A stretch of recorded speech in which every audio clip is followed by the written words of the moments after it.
we recognize that there are gifted, godly men and women within our district that have some capacity in their schedule to serve our churches. And the best thing we could do for the churches is to lead from behind and stand with and equip our existing team to best serve our churches.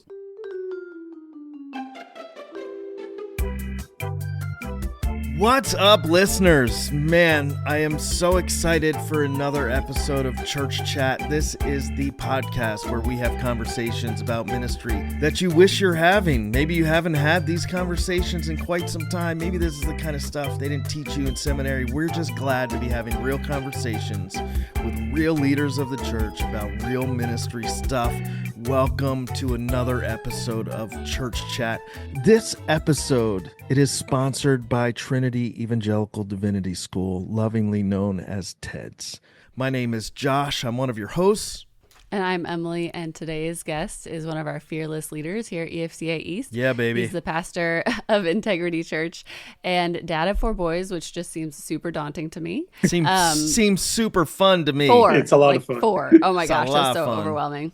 And I just spied a very, I'm assuming, very trendy water bottle that he was just drinking out of. So I wouldn't expect him to be a Stanley guy, but lo and behold, he is. Tony Balsamo. Those 4 boys probably Church hooked Chat. him up. That's the thing about 4 boys, the age they are. They keep us They up. know what's up. Yeah. That's right. That's true. It's true. So good be to with have you. guys. Yeah, it's so good to have you, my friend. This is just a real privilege for Emily and I. For those of you that don't know, we are all part of a tribe that we call EFCA East, which is a denomination or a district of our denomination, which is the Evangelical Free Church of America. We have the awesome privilege of spending a lot of time with Tony and talking a lot about ministry with him and learning a lot from him. I'm pumped that you're here, my friend. This is going to be an awesome conversation. Well, I appreciate that. Yeah. Let's not set the bar too high, but I am excited to be here and just thankful for what you guys are doing. And so this is awesome. Cool. Well, we just jump right in with a little game of 2 truths and a lie so people get to know more about you. Take it away. And so that we start off with like a real non-spiritual Yeah, we ease into the exercise of sin lying. Right. Yeah, right. Yeah, let's practice to see if I can lie to you guys. Yeah, so one of the things about me is that I never seem to be able to grow out of. I tend to be a bit of a night owl. And so I seem to get my greatest burst of energy once most people are asleep. And so a lot of my creativity and writing takes place, around that time. And so that's good on one level because I get some private time. But the problem is by the time I'm really getting to a deep sleep, everybody else seems to be waking up. And so that's something I'm always navigating around.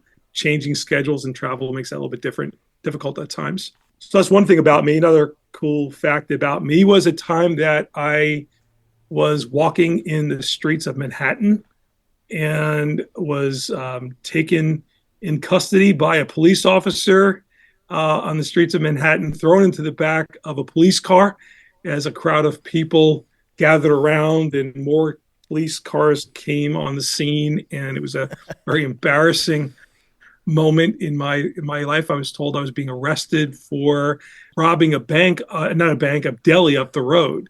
And so that was sometimes those deli sandwiches, if you just don't have the money, you got to do what you got to do, right? Another thing I love to do on my free time with my wife is we like to watch American Idol, and we carve our Sundays around the opportunity to sit in and listen to a bunch of hopeful up and comings. And if something comes up, we miss it, we have it DVR'd, and it becomes the thing, or it becomes date night on Monday nights. And so that's another thing that we tend to do. Wow. I'm fearful that Emily was doing research on the side while you were talking. Nope, my phone is put away for this round. But I feel like you and I have a little bit of if you remember, I think you were there.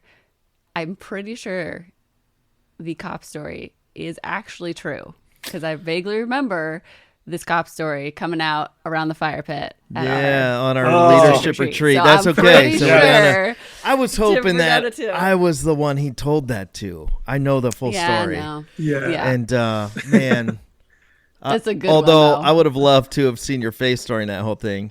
Yeah, it was, and for context, just so someone doesn't write a book or blog about it.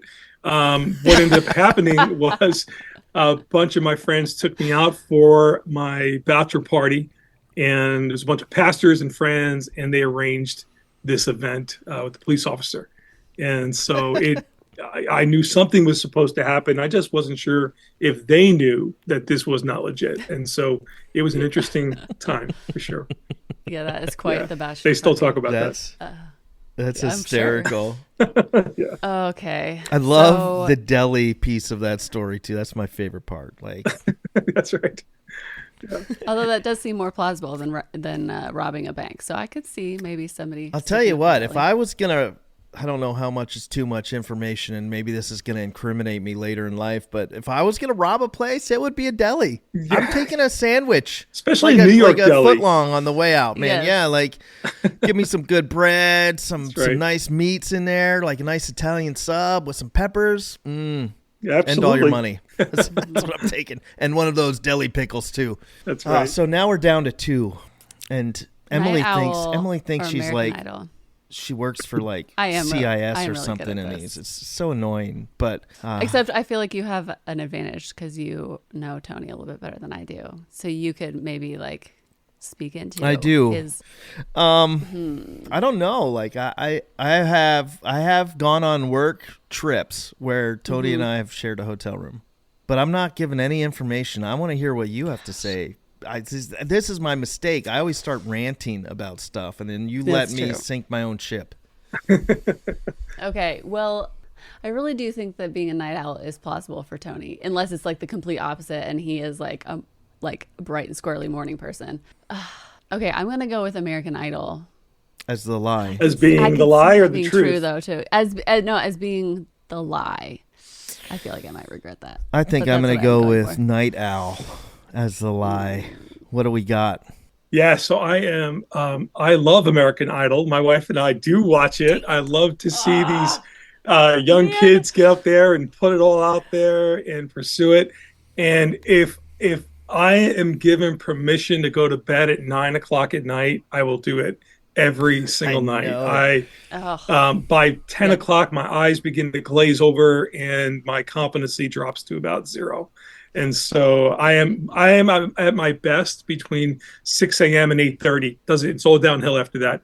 But my best time is early in the morning. And so, yeah. I knew it. I mean, it was an educated guess, but do you guys hear that sound right now? No. That is the sound of a Josh Ott victory. And it's so rare. It is so rare. That is it's a beautiful sound. Dang It's it. one that you should cherish. I did know that. Tony, also a fun fact about Tony is he has coffee with his wife every morning. Like little Every quiet morning. time From to the start day day. we got married. Yeah. Every morning Isn't for that about awesome? an hour to an hour and a half. Like if you call him during that hour, you don't get picked up unless he thinks it's an emergency. Yeah, It it's took become me a couple times to get that, like, because I do The memo of like, hey. I do a lot of calls in the morning, and then I would get a text on my way to work. She's like, "Hey man, having coffee," and I'm like, "Okay, that's a sacred space." I think that's the coolest thing.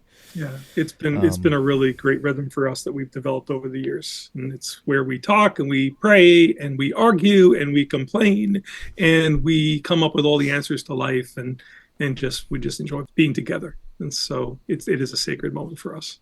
And how long have you guys been married? We just celebrated 28 years. 28. Yeah, That's amazing. yeah, goes so quick. She is my best friend and very different than I am, and which makes it a lot more enjoyable. And she's my buddy. I love it. I love it. Okay, so I got to know how do you take your coffee? Usually it's half and half, no sugar. Usually it's a Starbucks.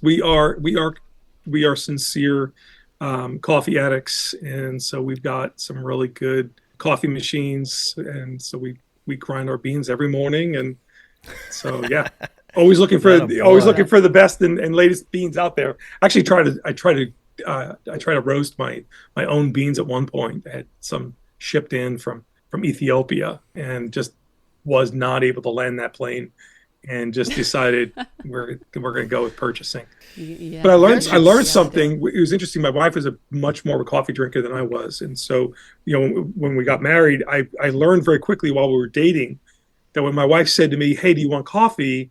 When I said no, her response was, "You don't want to talk?" And so then I realized that coffee doesn't have anything to do with coffee.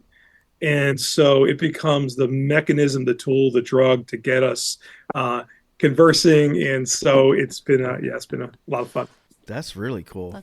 What a great start to this episode. It makes me want a cup of coffee. That's right. Yeah, so we're talking about all kinds of things, right? In this episode?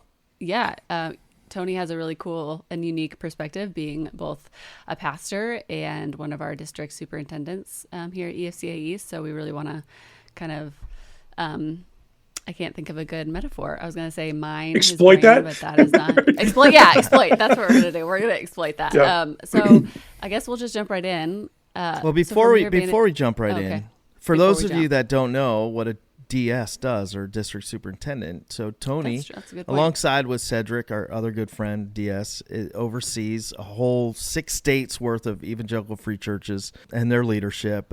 They do so much, from supporting pastors, to problem solving, to creative visionary thinking, to developing tools and equipping people, to church planning. I mean, there's no end to that list, but mostly you guys lead the charge in helping us churches be more effective and helping us as leaders to find more health. Is that an accurate kind of quick summary of? Yeah. It's just, we're there to serve however those churches need us. There are leaders in our district that are better than us, right? And they don't need our direction, but we are available for any resource, any support, prayer, encouragement, along those lines. And then there's others that are in crisis and working with elder boards oftentimes, and just so we like pastoring, right? So you engage in the life of a church family, and it's an honorable task, because you're really brought to the front seat of what's going on, and you get an opportunity to be a part of that with them. So. Yeah, and it's such an important part of church health in general. I have friends that have been involved in independent churches, and I honestly think, there was a time where people talked about the death of denominations, and I think that pendulum has swung in the last couple years, last 4 years specifically, and now it's really hard to be an independent, unsupported church. And the benefit of being a part of a district like EFCA for us, my church is a part of this district and has been long before I came on board, and will be long after I'm gone. But the support and the camaraderie, the practical help, the advice, the conversations we have when we really need it, they're all just right there available to us. I can't imagine pastoring in the last 4 years without being a part of our district, and so we're just super grateful for that. Just on a personal I think level. that the secret sauce for our movement is that we're not a traditional denomination where there's a hierarchy, right? That there's not a home office that's telling us how to do things and leading our churches from a different state. But because of the nature of the free church, or each church being autonomous, we, instead of the churches serving the denomination, we have the luxury of serving the churches. And so we exist to serve the churches. And so it shifts the change. It changes the way in which we approach one another. It's not hierarchical, it's servanthood, which is a biblical model. And so I think that for a lot of churches that have come out of denominationalism, and there's been a mass exodus in a lot of denominations, they recognize the need for network, but they don't want to go back into that system. And this is we are a relationally driven movement, and that's a really great reason to be a part of the EFCA. Yeah, in fact, most of the time when the EFCA, and I don't even know if this is right or accurate, but most of the time when people refer to us, they don't even refer to us as a denomination. The word you hear, for better or worse, and this has its weaknesses too, full transparency, but it's often talked about as an association. And I think that's just a beautiful part of who we are. Nobody's telling us what to do. Yeah. But there's so much support. What links us together is a commitment to our statement of faith. Yeah. Right. And that's a beautiful thing. Wow. So we didn't expect to get into that right off the bat. There's our little commercial for the EFCA, right? Yeah, yeah. And if you're out there and you're independent, you're looking to be a part of something like this, or you can always hit us up at efca.com, or efcaeast.com. Yeah. And we'd be glad to help you. Anyway, go ahead, Emily. Well, I was just gonna say that Tony is also not, excuse me, a stranger to leadership within EFCA either. He served on the BOMS, right? Board of Ministerial Standing? No, actually, the board of directors. You were involved in some the board of directors. Okay, yeah. great. He was, specifically for Multiply, or just you were just so a general member? I was originally, I served on the board of directors since 2013. And then in 2017, I was asked to be the multiplication director for church planning. Mm-hmm. And then in 2019 was when I was asked to consider the DS spot. Awesome. So you've had just really like a very lofty again, my words are not happening today. A broad vantage point as both a DS and a pastor in the same movement. So talk to me about that. That's just a unique position to be in the first place. Yeah, and it wasn't something I ever thought would evolve into where it was going. And so, when I planted the church, I'm in here at Integrity. We planted the church on Christmas Day 2005. And Steve Musser was the district superintendent at the time, and he was such a tremendous blessing and support to me and a group of other young leaders, many of whom are actively involved in leadership in the EFCA today. And so Steve really invested a lot in us relationally and allowed me to be a part of some district and national teams just to develop as a leader. And then it just kind of, one thing just kept, snowballing into another opportunity. And it became clear, two things were becoming clear to me over time, is that I felt like I wanted to be more and more involved in the EFCA, but also had a firm commitment that I'm called to pastor my church. And there wasn't a desire at all to leave my church. I don't think there's enough longevity in churches. And I feel like, that's something that is a high value of mine. And so not knowing what that would look like, obviously with the luxury of hindsight, I kind of look back and see the many people and roles that I've been able to fulfill. God was using to equip me for the role that I'm in now. And so it's been wonderful. And in so many ways, I think that being in this position has made me a better pastor because I get to learn from some really great qualified people in our movement. I get to learn from their successes as well as from their failures. I get to incorporate those into our leadership here at the church. I also believe being a pastor has made me a better DS because especially like during COVID, I mean, we were struggling with the same thing that every one of our churches were struggling with. And so I feel like both of those, for Cedric and I, we've kind of felt like it's really allowed us to fire on all cylinders in both those roles. Yeah, and there's something beautiful about that longevity piece. I mean, we've had that topic come up a number of times in our podcast. Just recently, in an episode we recorded, it was a huge part of the conversation. There's so many benefits that come from the longevity piece, and I think I wholeheartedly agree. It has helped our district and our pastors, I think, immensely. Me personally, I'll just speak for me, knowing that the DSs in our district get it. You're not disconnected from the struggle that I have to face on the ground every day, because you're right there in it. It's not like the general standing back in some office somewhere behind the front lines. You guys are, more like majors on the front line. I don't know if that's even a very good accurate. I apologize if I just butchered the military reference to all our veterans out there, but you know what I mean? Like, you guys are right on the front lines with us. And yeah. And I feel like pastors just themselves face a lot of obstacles, burnouts just right around the corner if you're not careful. So to have this dual role must be a lot to manage. How do you continue to, protect yourself against burning out and being spread thin with both of these roles? Yeah, that's probably one of the most consistent questions that Cedric and I are often asked is, so how do you do it? I think for us, a big part of it is, and it's for me, and I know that's for him as well. I think we have some sustainable expectations of ourselves, and I think that's a big part of it. I think that our pastors, in our district have been so wonderful. Like they have understood that we've had this dual role, and so the expectations have been very appropriate, and so that's been really good. I know for a lot of DSs, sometimes the churches think, well, that's all they do is that, and so there's expectations, and we've just had such a great support from so many of our pastors that recognize that we have pastors that we're pastoring our church. And we've got a great team that we're able to unleash in our district. So I think having sustainable expectations has been a really big piece for me. And here's an honest part for me. I'm not the best at. I'm aware of this. I'm not the best at what I do. I'm not. There's others that are more gifted than I am that would probably do a better job. But I know I'm called to do this.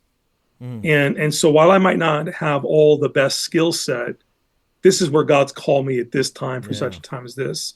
And so the awareness of that, and the awareness of that also God's called me to be in the church that I am in, helps me to say, okay, so if this is what God's called me to do, then I need to set some realistic expectations so that it's sustainable over time. And so, how do I measure that? Because that's a big that's a big part. How do we know that we're scratching the itch in each of those areas?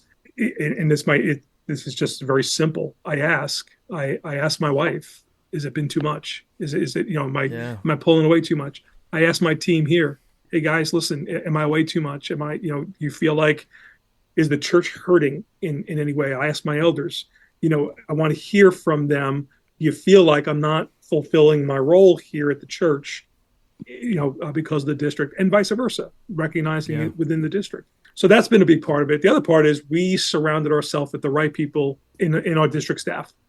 We recognize that we need to change the role of the DS, or the understanding of the role of the DS, where when the church had a need, the DS would fly in from wherever he needed to in the country and fix the problem. And we kind of thought, you know what? Our desire is to lead from behind. We recognize that there are gifted, godly men and women within our district that have some capacity in their schedule to serve our churches. And the best thing we could do for the churches is to lead from behind and stand with and equip our existing team to best serve our churches. And so it keeps us from unrealistic expectations of ourselves, and also doesn't communicate that the DS has to be the one doing everything. And so, interestingly, this model, while the first one in our movement of 17 districts, is not the only one. There's been other districts that have followed this same suit of dual role, and it seems to be gaining some speed, some traction. And again, it's not a right or wrong thing. It's a matter of how you're wired and what the district and the churches in the district needs. So I have to ask you, I mean, you guys have great teams at your churches too, which is such a, I mean, it's always a pleasure to talk and to work with them and to get to know them. They're phenomenal people. But I want to talk a little bit about this sustainable expectation piece.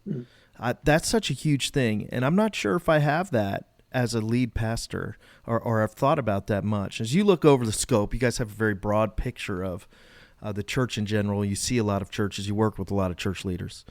What are some sustainable expectations that you think would benefit, or you would like to see pastors, volunteers, whatever, I don't care how you break it down, be a little more intentional about? Is there anything that pops up in your head? Yeah, like things like vacation, things like days off, things like emotional and emotional health. I think that if a pastor is not aware of what's going on the inside, and he's not going to be, eventually it's going to catch up. Right. A friend of mine told me about a book they read that I haven't read the book, but I read the title and I knew everything the book had to say.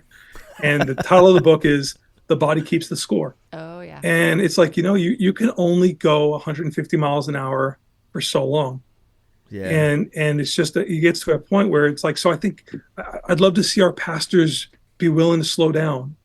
I'd love to see our elders in our movement come alongside the pastors and give them permission to slow down and to take some time, right? I think that's a big, because I think that we, especially coming after COVID, right? It's like we all had this space of time where we didn't know what to do with all that space, and then everything got better, and everybody's trying to catch up on what they missed, and it just created a pace that was just not sustainable. I think that the importance of having reasonable expectations for yourself is really what's the only way you're going to have that longevity in ministry. What do they say? 7 years is the average stay at a church. I mean, that's horrible. You just get. I'm coming on. We planted this in 2005. I feel like I'm just starting to get my rhythms down. I mean, it's like I really, you know what I mean? It's like it's just getting good.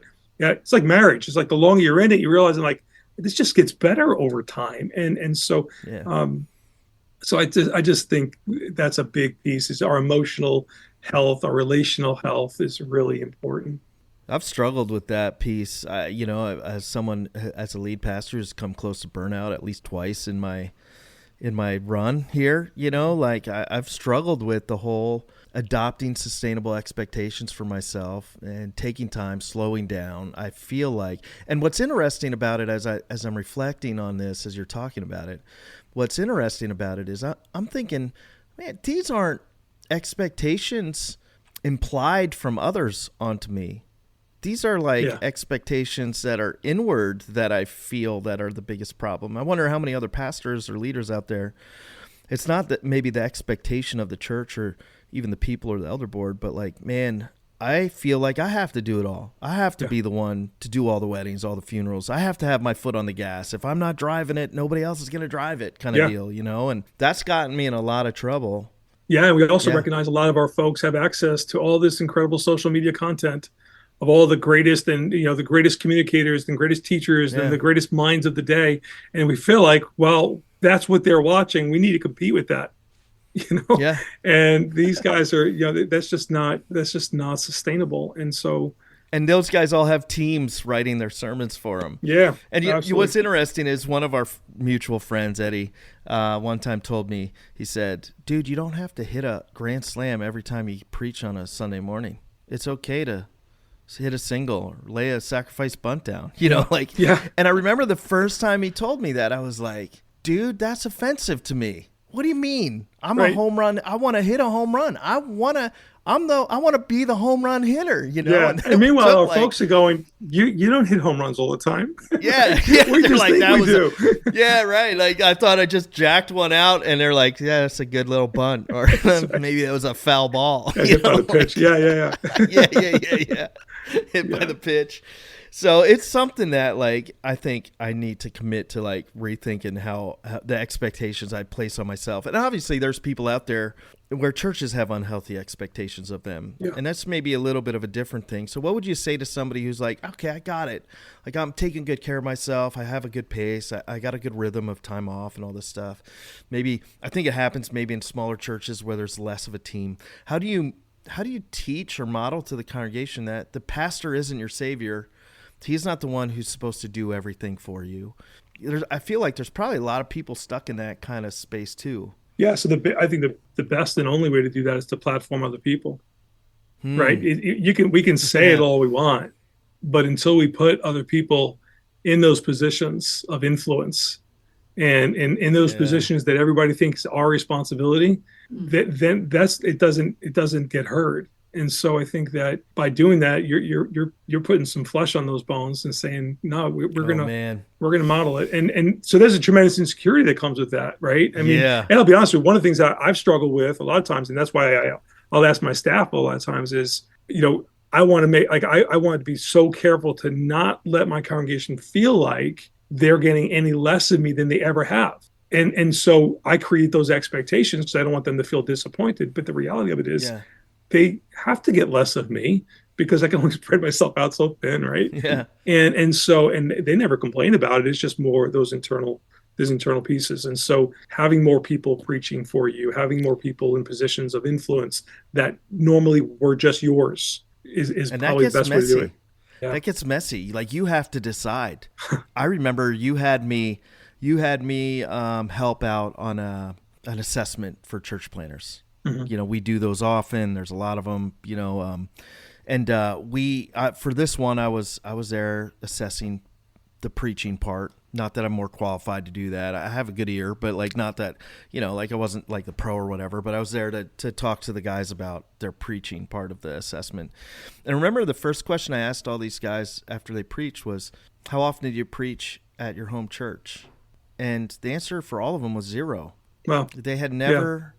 Do you remember that? Yes, I do remember that. Absolutely. And I was shocking to me because here's the guys that are being sent by a church to plant another church. Yeah. They're not even given the opportunity to preach in the pulpit. So that's like, it's getting messy now, right? Like, because on one hand, I need to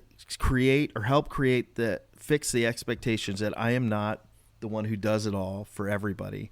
On the other hand, I don't want to give up my microphone. Well, and the other part is too, I mean, it comes down to the insecurity of the leader. You get a young leader up there and preaching, and they've got 5, 6, 8 weeks to prepare for that message. They better hit a home run. Right. Yeah. They're going to hit a home run. And so, and it's like everybody goes, oh, wow, they're great. That's the best I ever heard that. And it does. It brings something up in you. And it's like, you know what? You got to remember, what's this about? And those are the very things that need to die inside of us so we don't get in the way of what God is doing in our churches and in our team. And sometimes the congregation is just that excited because they're encouraging the young guy. Yeah. They want to, they get it. I think about some of the times when I was a youth pastor, I get to preach, and I had the opportunity to do that, and everybody'd be that was so great, and I'm like, now if you listen to that message, I'd be like sticking my head under the sink or in the sand or something like, right. Please destroy that thing, it was awful. They were just being gracious, to the young guy who's up there trying to figure it out. Clearly hadn't figured it out yet, Today's episode is brought to you by our sponsor, TEDS, Trinity Evangelical Divinity School. You might have heard that TEDS has moved and is moving. Has moved. You get the idea. And becoming a part of Trinity Western University. Gotta just give a shout out for British Columbia. Played soccer there for a couple of months, one summer. Fantastic and beautiful space. But the good news for you is, as much as you would love to visit there, you don't have to go anywhere to keep participating and enjoying and equipping yourself for ministry through the programming that Trinity Evangelical Divinity School is still offering. If you're in North America, no matter where you are, no matter what's going on, this is still your best option. Check it out at teds.edu/churchchat. Work on your stuff. It'll be good. Trust me, worth it. Well, I love that for you, Tony, one of those young guys is your son. And it must, because you have years of ministry experience, it must give you some pause watching your son choose to go into ministry, because you've seen both the ups and the downs of that life. What's that like? I mean, you have the joy of him serving in your own church. So what is that like for you? It's overwhelming. Like it is such a joy. He is an incredibly gifted leader, and he's a gifted preacher and teacher. He's very capable on his own. It was hard because obviously we didn't want to give the appearance of nepotism. And he went away to school and submitted to a process of education, of internship, of teachability. And we've had leaders in the past that weren't willing to do that. And so I think that's a real problem with a lot of our younger generation leaders, not willing to submit to a process. But he did. And so he could have, landed a job at any church that was hiring based on his fact. Yeah. I know Josh. There was a lot of people. I would have scooped him up in a heartbeat, and I kept hinting around it, like trying to see if there was any way to wiggle my way in there. And I was even hopeful, like, man, if I could get him for a year or two, even if it's just a year or two, I'd be happy with it. And I was not the only one, too. There was quite a few of my friends who are in our kind of tribe who had talked about Josh and were hoping that maybe he'd hit free agency. Yeah, and honestly, I tried so hard to not influence him in that time, because I know my role in his life, and I'm very influential in his life. And so I really kind of pushed back. But I got to tell you, I'm so thankful that for the church that we have here, my kids have had a wonderful experience in our church, and it meant so much to me when he said, this is where I want to pastor. This is where I grew up. This is where it's like he wasn't running from this environment. He wanted to be all in on this one. Yeah. And so that's super exciting. And to get him, to watch him get up there and preach and do his thing. I take notes and I learn. I mean, he's smarter than I am. He's an incredibly gifted young man. And he's put together a young adults group that's larger than some churches in the area. And so, and he's not giving them frills. He's teaching, expository through the scriptures and building a community. And so it's been so nice because some people, that have come into the church in the beginning, they didn't even know he's my son. And because he's not riding my coattails. But the thing that impresses me the most about him is when I wake up in the morning, his light's on, he's ready in the Word, he's praying. I see him doing the hard work of ministry and making the right decisions. And I'm a proud dad. I could not be happier and more blessed of my 4 sons. That's my life. I mean, my boys and my family. I'm all about my family. And I've had the pleasure of meeting all of them. Yes, and they're so good. They're love such you. Great young men. They're just awesome dudes. They're fun. They're fun. Yeah. More fun than Tony. Yes, no doubt. No doubt. I'm just kidding. You're fun too. But yeah, man, they're so good. And I've had the privilege of sitting on the other side of what you're kind of existing as now. I ended up working with my dad as his youth pastor, and then eventually he passed the baton on to me, and I got to take over. There's something really special about it. I think even with the congregation, there's just I think they have an invested pride in it too. And I'm sure there's so many people that are just beaming about having him there, and rightfully so. I mean, he's super qualified, such a great leader. I'm just jealous that he's going to be at Integrity for the long haul, probably. Yeah, they've seen him grow up, and it's been neat. So such a blessing, man. I'm glad you get to do that. Some of my favorite times are sitting in the office with my dad, just eating lunch, or listening to him down the hall, listening to a text video I sent him of my son hitting a home run, and I could just hear it playing over and over and over again on his phone, and those are the things that I just cherish so much. I'm just so happy for you guys. We were just sitting down having pizza 10 minutes before this podcast started. And so, we do enjoy it. And we don't talk about church at home. We keep that, we keep a clear line. It's cool. So do your other boys feel like pressure to follow that path as well? No, yeah. How have you created that space for them to do what God is putting in their path? Yeah, no, it's interesting. I've told all of them, if you can see yourself doing anything other than ministry, go do it, and not that I don't love the ministry, but, you're not born into the ministry. Josh was my oldest son. He graduated from Moody. My second guy is David. He graduated from Moody a year and a half after Josh, and he's working in sales right now, and he's doing a great job. He loves the Lord. He's getting married in August to so I'm finally going to get a daughter that I couldn't be more happy about.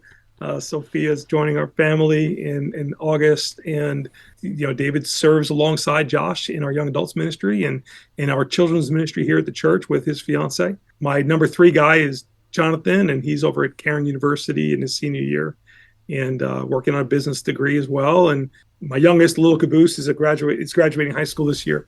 And so it's, so we've never put pressure on them. We were very intentional about not raising typical pastor kids. We never had extra expectations on them. And I just want them to fulfill God's purpose and plan for their lives. And that I don't think they feel they're going to be listening to this podcast to see if I gave any extra attention to one over the other, because they'll always hold me to that and joke about that. But they know how such great dudes, man. I adore them. I love it. Well, shifting gears, I guess, a little bit to just churches in general, you get to see a wide variety, because that's kind of one thing I love about EFCA is that even within our own district, we have like 130 plus congregations, and they all look wildly different and just have vastly different staff cultures, and we do represent the body of Christ, I feel like, pretty well in that sense. But you see a lot, and I would love to hear you talk about just kind of challenges that all of our churches are facing right now. I think our culture is screaming really loud right now, and there's a lot of change that we've seen in these last number of years. And I know every generation has seen that, but there's some things that churches are facing right now that are very different than what churches have had to face in the past. And I just think that addressing cultural norms without compromising the text of Scripture, right? So what's the issue? The sufficiency of Scripture. And I think that when we let go or we loosen our commitment to the sufficiency of Scripture to meet the cultural expectations of the day, it becomes a slippery slope that I fear, not just in our churches, but the church around the world, right?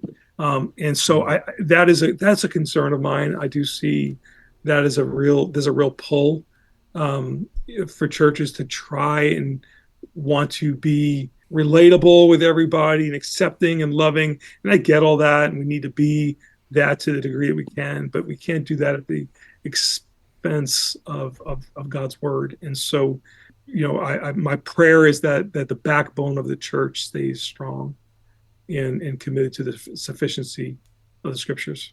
Because I think that for a lot of the issues that we deal with are because of a breakdown in applying God's word in a situation. And so that trickles into breakdowns on elder boards and in congregational decisions and lifestyles of the pastor and so on and so forth. And so it always comes back to God's word. And I think that is challenging. I feel like one of the uniquenesses of EFCA, I was going to say EFCA East, but EFCA in general, is that they give their churches a lot of autonomy. Mm-hmm. Obviously, we are united under our statement of faith, but each individual church has a lot of autonomy to express those beliefs in a certain way. But that must be challenging for leadership to continue to stay the course and provide some sort of corporate conviction in that sense. How do you feel like you, I guess for EFCA East and then in general for all of EFCA, have navigated those cultural disturbances? Yeah, I think the clearer we are on the issues that we hold dear, the kinder we are to our churches. I think sometimes we sacrifice clarity on the altar of autonomy. And so not wanting to mess with people's autonomy, we can tend to not be clear sometimes. I just, our former president, Kevin Complin, had just released that document at our previous national conference. And it What's was that document? That document is called, it's got a name. It actually just slipped my mind. That's why I just called it the affirmations and denials. Thank you very much. The affirmations and denials. Yeah, this really important document that I can't tell you the name of. Sometimes you get to see the thought leave your head. Yep, and then it's gone. But that document was not a response or reaction to anything new that we believe. Yeah. This is who we've always been, but it was a bold declaration to who we are and what we believe. I thought that created a really healthy response from churches because they know where we stand on these things. And so I think that we need to know, we need to be clear on what the salvific issues are, right? What are secondary issues? And, what hills are worth dying on? And that's what the free church is all about, right? We die on the issues that are essential, and these other areas that the church has debated for centuries over. Have your opinion, let it be grounded in the Word of God, but don't alienate others who don't share the same opinion or come to the same conclusion that you do on secondary issues. When we try to make secondary issues primary issues, we cease to be who we are as a movement. And we cannot do that. And it's one of my favorite parts of the E-Free Church. And we had a really interesting conversation with Bill Rydell on season 1 of the Church Chats podcast, where he kind of mentioned that same thing. I find it very interesting that you guys, because Bill kind of sits on the board for the EFCA, and it's one of our pastors too, and kind of has a dual role there.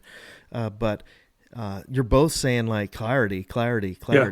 And Bill kind of like has even a system for clarifying the secondary, tertiary issues, but clearly defining them as secondary.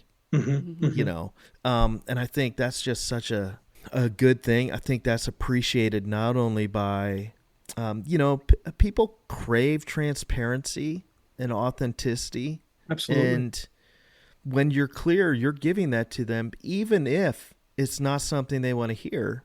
I think in general, even from unbelievers in our culture, that's something that they can value and appreciate, even if they disagree. Yeah, it's just probably people do not healthy. They don't respect lack of clarity, because don't play games with me. You know what I mean? Exactly. Don't like try Comes to across sell as very me. disingenuous. Don't bait and switch me. Just tell me what you believe, and a loving way, which we should do, right? Like, and be respectful about it. But I think that clarity is such a big piece. Yeah, absolutely. So would you say that those things in the affirmations and denials are like first tier like salvific issues? No, I mean, so one of the things that we were very clear on is the fact that the EFCA is a complementarian movement, and we make no apologies for that, and we have no desire or plans to ever be an egalitarian movement, and that is not a primary essential issue. I think there's a slippery slope that goes with egalitarianism, but it's not something that would be a primary salvific issue. But we do have an opinion on it. We do have a position on it that's rooted in church history and a lot of biblical text. And so, the other issues, that we dealt with as far as, racism and issues of gender and, they're the talking points of the day. And we do need to reaffirm our biblical stance on these positions so that there's not ambiguity. And, what our former president, Kevin, just boldly put out there was very helpful to us as a movement. Yeah, we'll have to link to that in this. We will. It's on our website. Great. Yeah, and I think those definitions are very helpful, and I do love that there's still room in the movement for people who may not land there. But them knowing the stance of the corporate conviction of the EFCA, I just think that's a great example for other churches, and that we do, we have churches who do lean more egalitarian, and that's okay because they at least know our stance and they still want to be part of our movement, which I think is awesome. I think that it goes back down to the clarity. And I think that the document that we were able to put out there, I had a church contact me after that document and said that they felt it was time to move on because they just felt like, we just don't fit anymore. And I said, well, what do you mean anymore? This is what we've always believed. And the hope was that we were moving in a direction, and we weren't. So I think that when you're clear, it helps people to know this is who you are and this is who we aren't, right? And so I think that that's an important service that we need to provide for people. Yeah, and as sad as that is to lose, have a church leave the movement for whatever reason, or for that reason, it's still a gift actually for those who remain and for those who go. Like, hey, we're clear about this, and there's no they don't have to sit and guess or wait or wonder or any of that stuff. Yeah, something you said, Emily, that I think is important is that there's room for people to have some disagreement on these areas. That's not been the problem. The problem is when people don't have room in their theology for other people to disagree. And that's, some of the issues that have been, brought up lately has been, that this feeling like, there's no room in my AFCA for people who don't agree with me on secondary issues. And to them, it's like, well, then that's not the EFCA you signed up with. That's not the EFCA we are, and that's not the EFCA we ever want to be. And so there needs to be mutual room for both. Yes, absolutely. And we talked about that with Bill as well, because I sometimes struggle just as a person that is difficult to give grace to the opposing view. And you always want to ask for it for other people who may not agree with you, but you always need to remember you have to give it to other people too. And it's very challenging, but that is, again, the body of Christ. That's how we function in unity and diversity. So, and it's the strength of who, and so the less time, I just think of how much space and energy and time is spent on these secondary issues at the expense of moving the ball down the field in the area of the gospel. And when you make those secondary issues the gospel, we really are missing something. And so that's what makes the Free Church so strong, is our commitment to the gospel as the central thing. All right, so I have one more. We're kind of closing in on our time here. And I think this is a good one to end on. What's one thing, speak to me, like I'm submitting to your opinion here as a pastor in our district on behalf of all the pastors. What's one thing we could be better at? You have such a good view of the whole thing from like a 30,000 foot level. I think you can probably see things because of your dual role that maybe we are maybe blind to. So I would love to hear from you. What's one thing maybe pastors could be better at? Maybe one thing just leaders in general in the church could be better at. Yeah. Listening to God, listening to our wives as pastors, listening to our elders, listening to ourselves, listening to what's going on the inside of us. I just think that we get we so quickly draw our conclusions, our opinions on what needs to be said before we listen.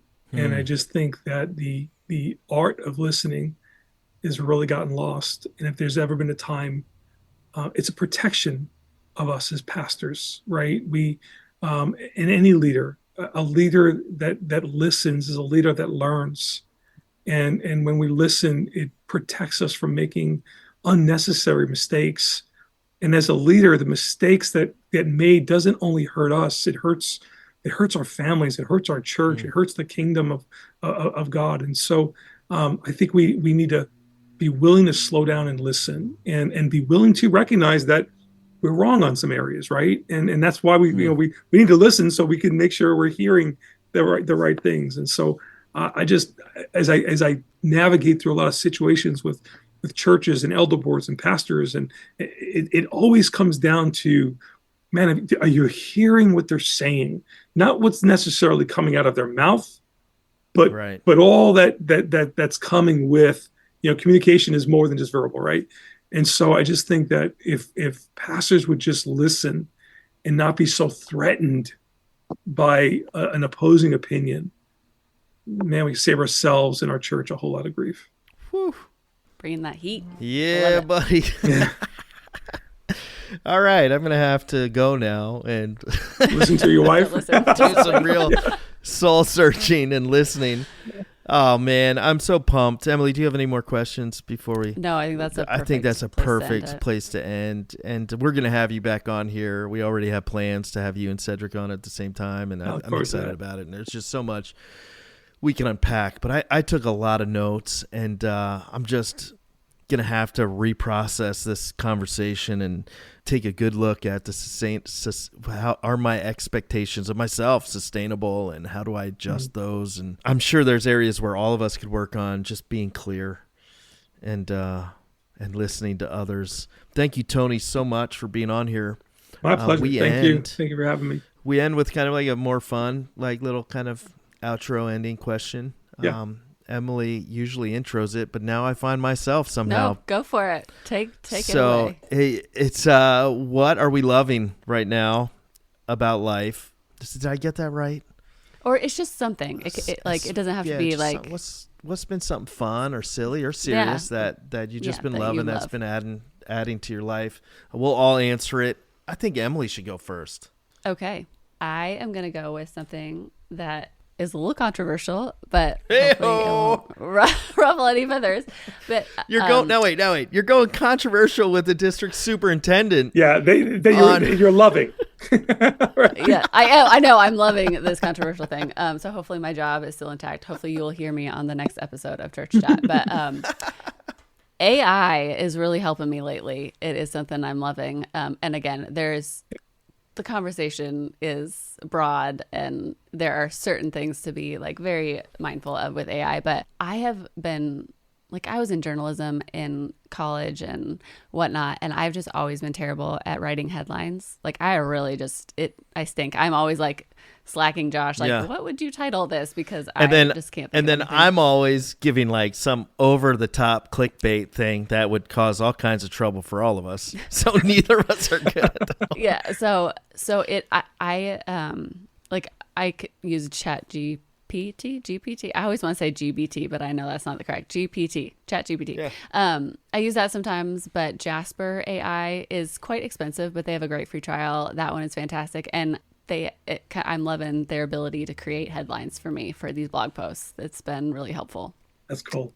That's not that's that good. controversial. You made That's that not sound good. like it was. No, I was it's getting controversial excited. because I thought it was gonna pastors are be using fun. that to write their sermons. That's the problem, right? Yeah, that's not great. Yeah. But, Don't do that. Don't do that. Yeah, But for headlines, for subject lines, for emails, Write go your for it. It's sermon great. and then use AI And if you use need a it- title. Yeah. That's Yes, about it. exactly. You know? absolutely. Yep. Yeah, good use of time. Yeah. Well, I was going to say, what I'm loving right now. I think I'm just loving the cast of people I'm surrounded by. I just feel like I am surrounded by a great team in my church, in the district, amongst the DSs, with my family. Like I'm at a season. I'm in a season of life. It's not always like this, but I just feel like I am insulated with some really safe people, and that is just I'm loving that right now. Loving that right now. That's awesome. Yeah. Mine is really maybe it's not really controversial. I don't think so. So my son and I and my whole family, we love to watch baseball games. My son and I probably are a little obsessed with watching baseball games. So my family, we're diehard Phillies fans. We go to games together. We share it. Everybody in my house except for me, has a Bryson Stott jersey, like just big baseball fans. Dylan, my son, and I, we love watching all baseball, so not just Phillies, even though we're Phillies fans. Well, he had this great idea.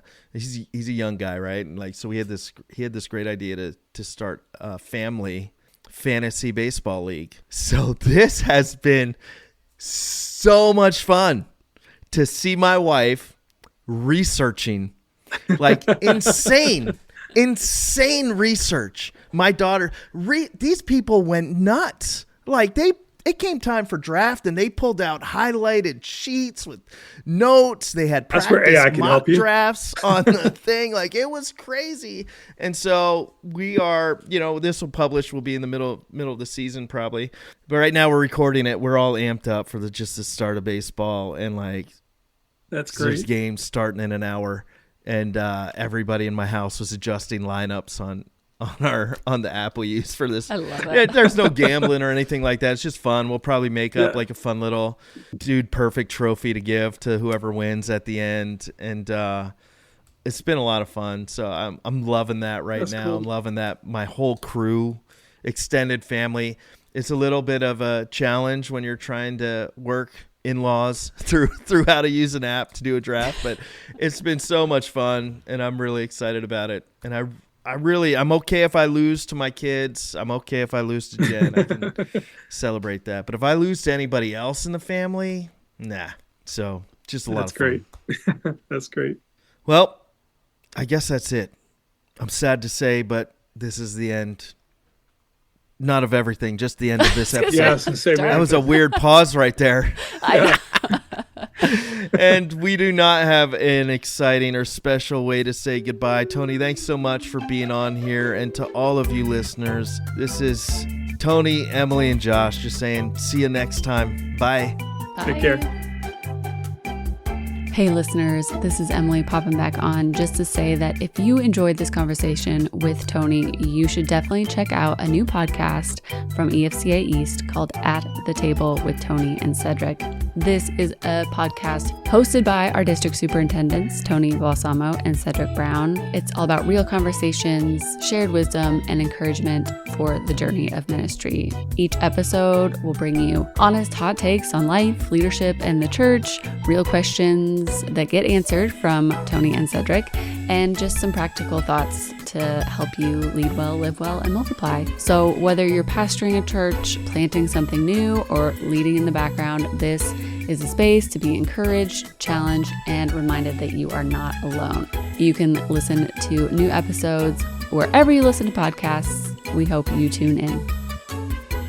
The Church Chat podcast is for educational purposes only. We dive deep into important and sometimes sensitive conversations and topics about life in ministry. Please know that the views and opinions expressed in this podcast are solely the views and the opinions of the guests and the hosts and do not necessarily represent the organizations that we work for. Nor should our views or opinions be considered a full perspective of circumstances that may be mentioned in this podcast. Our perspectives are limited, and so will be this podcast. What we hope to do is have conversations and spark greater conversations that will lead leaders and their organizations towards greater health. The Church Chat podcast is edited by Emily Gardner and produced by Emily Gardner and Josh Ott. The Church Chat podcast is supported by EFCA East, an Eastern District of the Evangelical Free Church of America, covering 6 states. EFCA East helps leaders live well, lead well, and multiply, helping churches find new vitality and multiply transformational churches on the East Coast. The EFCA is multiplying transformational churches among all people. For more information, visit efcaeast.com. We hope you enjoyed this podcast and can't wait to see you on the next Church Chat episode.